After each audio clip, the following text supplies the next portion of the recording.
deni imbabazi hari imbabazi zo kureka guturisha umuraba kugira ngo inyanja ituze. So dusaba abantu baza gukurikirana iki kiganiro baze kwihangana, turimutse kubera imvura n'ikirere, ariko kandi umuntu ajye yandika komanteri abanje kumva neza byibura igitekerezo cy'umuntu. Twese turi bakuru tuzi icyo bita imbabazi. Abantu benshi iyo bagiye gusaba Pastor Mutesi imbabazi bagenda bate? Indabyo, kamera, gift runaka, no gupfukama n'igiseke cy'amarira. Hanyuma we se iyo agiye kuzisaba, we abazimusaba bigishwa uko bazimusaba, we ntabwo azi uko abandi bazimusaba. Bishatse kuvuga ntabwo ziriya ari imbabazi. hari izo bita imbabazi z'urwiyeruro. Yes, kura no kwiyoberanya kugira ngo abe mwiza ku bantu.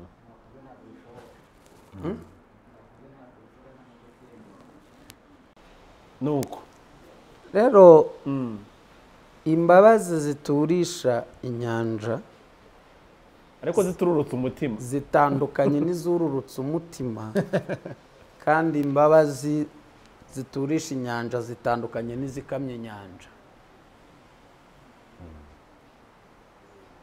Sibyo? Yego. Mutesi sinababwiye ko hari inkuru ntashaka. Yego. Rero ntutume muvugaho iminota irenze 2 nayo ntabwo ikenewe. Ntagushotora. Ni ukuvuga iki rero? Reka twivugire ku mbabazi. Yego. Hanyuma abagore b'abandi tubihorere. Hari imbabazi ziturisha umuraba, hari n'imbabazi zurura umutima. Yego. Hakaba n'imbabazi zikamya inyanja. Yego. Hari n'imbabazi zimanura imvura, ubutaka bugasoma amazi, bugatanga umwero w'ubutaka. Ziriya mbabazi rero zari zo guturisha ikibuga cya social media, ntabwo zari zo guturisha Uwanyana Asiya. Turikiri kuri iyo ngingo yitwa imbabazi, ntabwo ari kera n'ubundi Pastor Claude tumubonye mu muryango w'inzahuki. Ikintu cyabaye nk'ikizira mu maso y'abantu, abantu bateyeho komanteri nyinshi cyane, kubona Pastor Claude wataramanye agataranga uriya muryango awuhabwamo karibu, nawe waje mu buryo bwo gusaba imbabazi n'izindi nzira byose byabayemo abantu bakurikiye. Tugiye kugera muri ubwo buryo kugira ngo tuze kubihuriza hamwe. Uru ruzinduko rwa Pastor Claude na mugenzi we w'imuhanga, wabonye ari urugendo ruhisha iki, rusobanuye iki kuri bariya bo? Hari icyo nkeneye kubanza kumenya. Abantu badukurikiye nibo dukomeretsa. Twebwe ntibadukomeretsa, ahubwo ni twebwe tubakomeretsa. Yego. Iyi mvura ntabwo iri buze ku. Oya, nta kibazo. Okay. Noneho rero niba ari twe tubakomeretsa, ntibumve ko iki kiganiro cyitwa amatiku. Oya.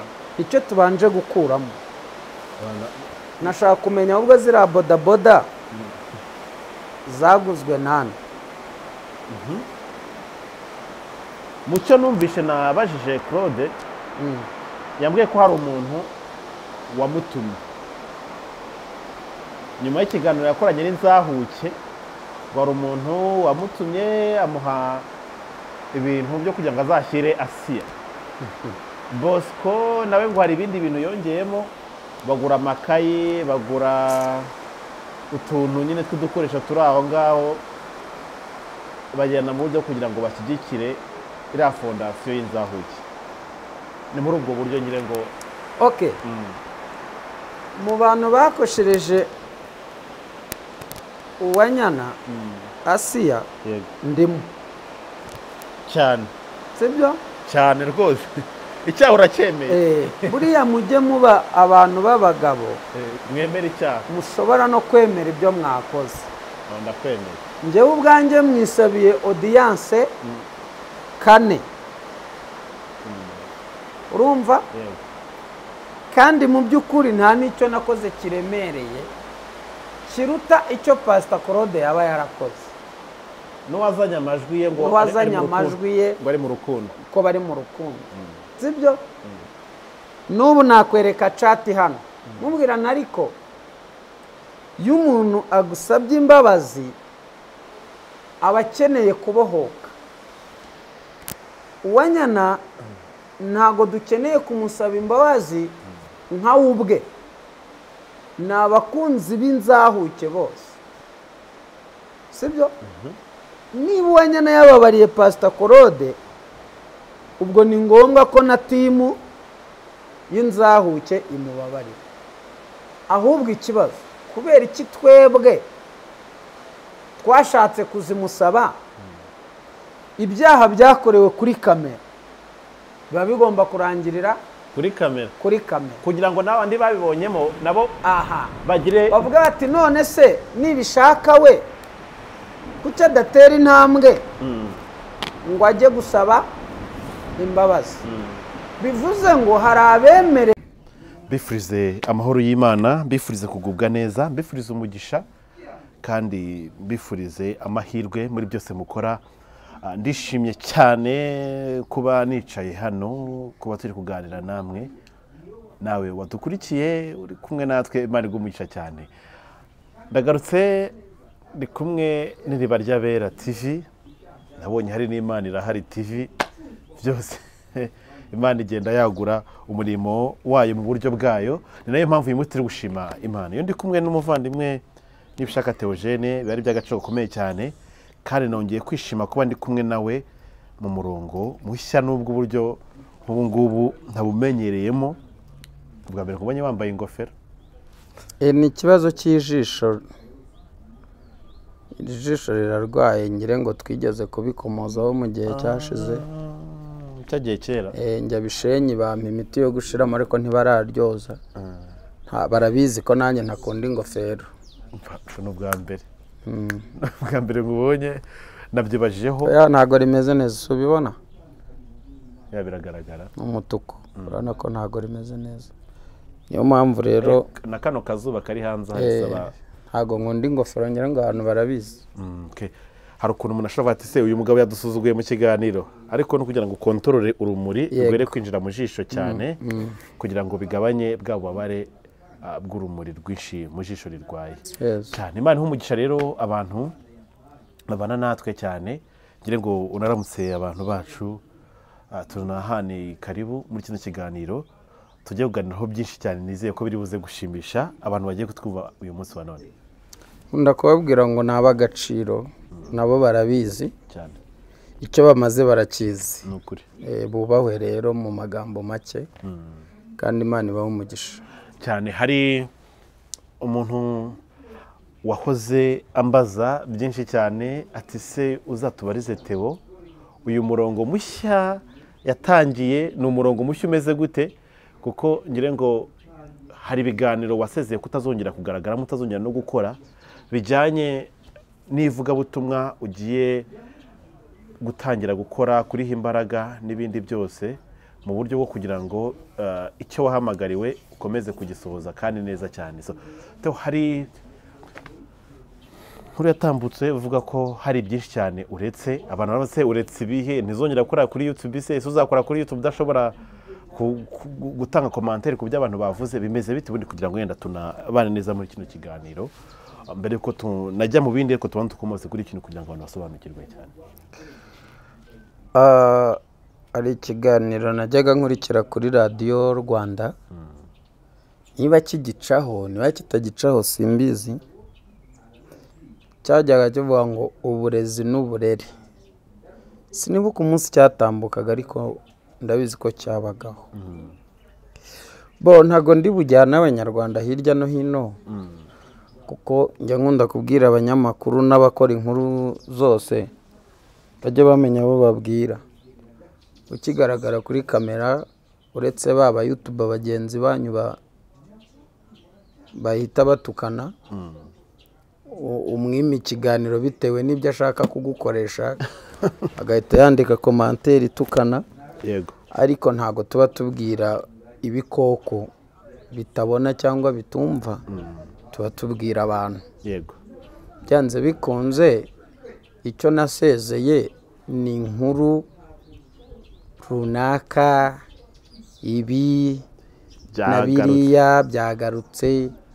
Oya, hari ibintu ureba ukavuga uti ariko uyu muntu nubwo yaba yaraguye muri iri kosa wenda inkuru ya mbere urayikoze, ugarutse ya kabiri, ariko se kuwa kabiri, kuwa gatatu, kuwa kane, kuwa gatanu umwaka ukarangira inkuru ari runaka, uwo muntu we ntiyumva.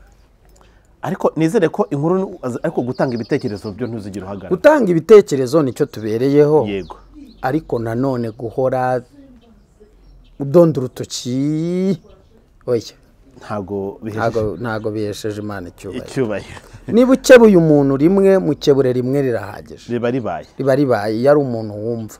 Ariko ayo marawundi, ayo mapisodi, oya, ntago bishoboka, ntago bisa neza cyane. So hari ibiganiro byinshi twajya tuganira, hari n'ibyo abantu benshi cyane babona, hari n'ibyo banagukundira, ariko twongere ngaruka ahangaha.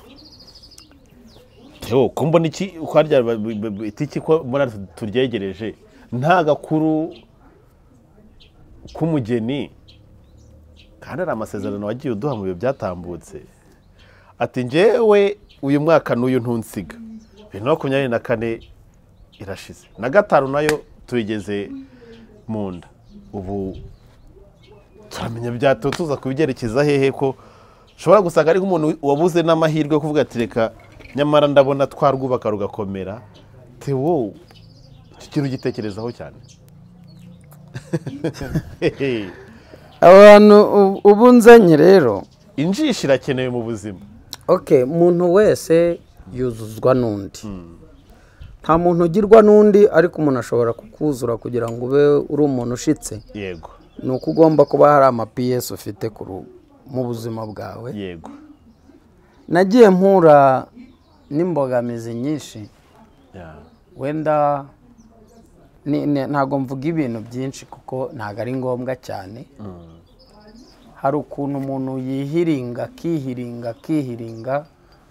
kavuga uti byanze bikunze uyu mwaka ndaba ndi kumwe n'umuntu rwose, hanyuma wagisha nk'umuntu inama ati se ninde, uti ni runaka rega, ati cira birarura, ati simuguhishe ni runaka. We ntakubwira ati mureke ntacyo amaze, ahubwo agahita agenda akajya kumushaka. Dufite abantu batwicira ibirori baduhejeje ahantu, icyo ni kimwe. Buriya pasi Imana izakurinda umuntu wumva amabwire. Uri mu rukundo n'umuntu ngo none se ngo ko numvise, burya hita usezera. Ngo nasomye commentaire ngo ahantu umuntu avuga gutya ngo ibyo bintu ngo birambabaza. Ubundi anakikubwira ngo ko numvise, itunana mukupa wigendere. Umuntu wo muri numvise ntago nubundi ntago byubaka. Burangiye kugira ngo nongere shaka indi nshuro ya kabiri. Wenda kangaruke hano. Mu minsi ishize nakoze ikiganiro mvuga ni ndabona umurongo wo kuba nasubirana na Dorothée n'umugore. Numvaga ari byo bintu byakuruhura umutima, byanduhura umutima, kuko igihe maze ndi hano nawe araha kirahagije. Byanze bikunze umwe abonye isomo rye n'undi isomo rye. Ariko naje gutungurwa, hari ibyo urumva nta, kubera ko Ribu yampaye last warning kuri we na bene wabo. Njyayo mahurira na Marene, ariko biranga. Abaga rero n'ubundi umugani w'Abanyarwanda ngo akansura heba, byanze biba byanze. Mu runama ngo akansura heba. Rero ndabireka. Numvaga kuba nakemera kuba imbwa yo mu rugo rwanjye abana bakavuga ati papa ugeze he, mama amatelefone mpamagare papa, numvaga ari byo bintu ni nabyo byiza biruta ibindi, byarutaga ibindi. Ariko ndagira ngo mbwire abanyarwanda ko iki kintu ntako ntageze, nifashishije abapasitori bafite ubuhanga mu guhugura abagore bakuze, abantu bafite inararibonye mu rushako, byaranze. Rero iyo umuntu akubwiye ati rero wowe jya wita ku bana bawe, njyewe undeke, wite ku nshingano zawe, ujye ubafata ubakoresha ibyo ushaka, mujye aho mushaka, ubwo urumva ntacyo batakubwiye. So rero urumva icyo nahatanaga nacyo ko ari ugusubirana n'umugore, kandi nkabibona ko hari aho nabonaga nkabona ko bishoboka. Uriya umuntu akubwiye ngo kanongere mfate umwanya nongere ntekereze nongere nyungurure, mu kandi kanya ati ndumva ntabyumva. Yego, aho rero muri ndumva ntabyumva n'ubundi niyo mwabanye birangira bibaye bibi, bihombye kabisa. Rero kugira ngo nsubire inyuma nk'isabune njya kwegura umutwe ngasubira inyuma, ndavuga noke igendere, n'ubundi twaratandukanye, urukiko rwarabirangije, nta kindi nkiramira. Niba ari uguseba nyine ubwo twarasebye nta kundi. So rero ngira ntyabyo ndabyirengagiza, isuka yanjye urabizi ko barayibye, kamera ntayo.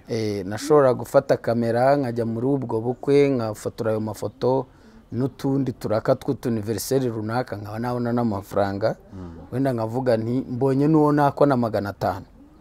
Ariko njyewe rero we serious, naba narashenye, naba ndi uyu nguyu, ntago nakishingira, byo kirazira rwose. Afazari bwaba bumeze nka anniversary, ariko bukitwa ubukwe nanone ko sinjye wa mbere wabukoze ubukwe yarashe. Rero abanyarwanda bambohore, nibabona nafashe ikindi cyemezo kitari cy'urugo rwa mbere ntako ntageze, kandi ntago ngiye kuzahasiga agahanga. Oya, twaca umugani mu Kirundi ngo akansura heba, ngo akansura heba. Sha byaranze pe, byaranze. Amacati, amavoisi, ibyo ndabizi mbikinnye aho najya ndahaza. Oya, nta nubwo byaba, nta nubwo bugamije kubaka, nta n'impamvu. Bavuga ko waruje gutwika kugira ngo ushake kugaragaza uruhare. Ribe yarambujije, barambwira ati niba watagukeneye mu buzima bwe genda. So birangira aho ngaho, bikorozingira aho ngaho. Hari ibintu ngira ngo 2 cyangwa 3 tugarukeho cyane ku cyatumye abantu bakunda Theo. Turaza kujya mu kiganiro nyirizina mu kanya, ariko hari ibibazo numva nshaka kugira ngo tuganireho cyane cyane bigaruka ku bantu, ku cyatumye abantu bamenya Theo. Theo, abantu bakunze Theo mu ijambo ry'Imana, mu butumwa Imana yaguha ukagenda uzana, abantu barambaje se Theo Imana ntikimutuma, ati se Theo mu by'ukuri ko tutakimuna kuri kamera muri ya sura yo kongera kubwiriza ijambo ry'Imana mu mbaraga, mu gutanga message z'Imana, niki kintu cyabaye cyatumye Theo wa kera atari twongera kubona muri ubu buryo, kugira ngo twongere twumve, kuko byaradufashaga cyane, byaradukanguraga mu mitima yacu, tukumva imbaraga ziraje kubera ko twumvaga ubitekuramo ubutumwa bwiza, bikatwubaka cyane. Ikintu abantu bagomba kumenya, bakwiriye gutandukanya igihe Imana iri gukoreramo n'igihe icecetsemo. Iyo icecetse bifite ibyo iri gukora, kandi iyo iri gukora ibinanacecetse, ibifite ibindi cecetse. Ibyo twahanuye irimo irarwana, ideni birimo birashirwa mu bikorwa. Rero umuntu uri buza akakubwira ngo imbwiye iravuze kandi itavuze, oya reka aka kantu nkavuge neza, kuko bari guhita bambwira bati kuki upinga abandi. Oya, muri iki gihe Imana iracecetse. Wenda reka mvuge ngo kuri njye, handi ntabwo icecetse, ntacyo kamvuge, ntabwo icecekera rimwe. Kuri jewe Imana iracecetse, nta message iri kuguhereza, nta ziri kuma, ariko narebesha amaso y'umwuka nkabona iri gushira mu bikorwa by'ibyo yagiye dutuma. Kuko ubaye uri mu mwuka uri kureba, ntacyo yadutumye kitagaragaye. Ntago rongeye ndi hano kwishakamo ibindi tantumye, ntago nshaka kugirana urubanza nayo. Yego, kuko usubije amaso inyuma sibyo usubije amaso inyuma ukareba ibyo twafungiwe abagiye kundega ibyo ntabyo mutabona kandi nabo bagiye bagaruka nyuma bati nyamara uretse ko twihagazeho ntacyo tutari twumvise nta n'icyo tutabonye ahubwo nuko byabaye mu ruhande rwacu ntibyaba mu ruhande rusange kugira ngo isi yose ibibone ariko nanone uyu mwanya kuri jyewe reka mvuge ngo iracecetse ntabwo rero nakora ikosa ryo kuza kukubwira ngo mva uko imbwiye kandi nta kintu igize gute imbwiye kandi hari na mesaje itari zo gutangirwa kuri kamera urakoze cyane cyane ko ubu ngubu wenda tubwira abantu abahanuzi iki kintu nanone igihugu cyacu situwasiyo gihagazemo aka kanya ntabwo ari cyo kumva ubuhanuzi bukakaye sibyo rero ahubwo niyo bwanaza ugira uko niyo yakubwira iti nutabivuga ndakwica wayibwira utaho kugira ngo mu maboko y'abatarakebwe unyiyicire wowe ubwawe unyishyingurire nka Mose sibyo ntabwo situwasiyo